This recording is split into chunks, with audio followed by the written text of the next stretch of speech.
छावा क्रांतीवीर सेना महाराष्ट्र राज्य यांची राज्यस्तरीय आढावा बैठक हॉटेल पाटीलवाडा बारदान फाटा गंगापूर रोड नाशिक या ठिकाणी संपन्न झाली। या बैठकीमध्ये महाराष्ट्रातील पदाधिकाऱ्यांनी आपल्या अडीअडचणी संस्थापक अध्यक्ष करण गायकर यांच्यासमोर मांडल्या।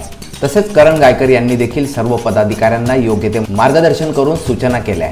तसेच या बैठकीत विधानसभा निवडणुकीमध्ये छावा क्रांतीवीर सेना आपले 10 उमेदवार देणार असा ठराव मान्य करण्यात आला।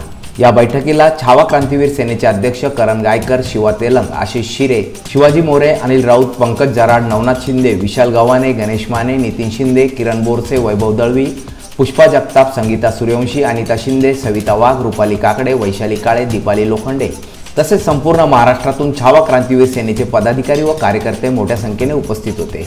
याविषयीची अधिक माहिती करण गायकर यांनी मी नाशिककरशी बोलताना दिली। क्रांतीवीर सेना राज्यस्तरीय आढावा बैठक नाशिक या ठिकाणी आज संपन्न झाली।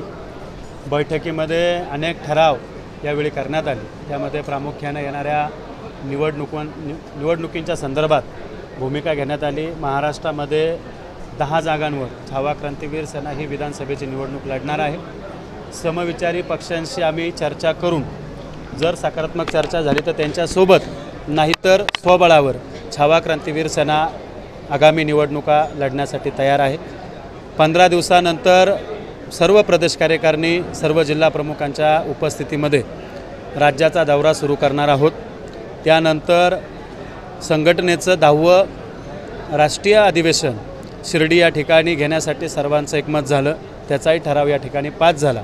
येणाऱ्या काळामध्ये मराठा आरक्षण, शेतकरी, सहकार, शिक्षण या सगळ्याच विभागामध्ये छावा क्रांतीवीर सेना आक्रमकपणे आंदोलनं करेल।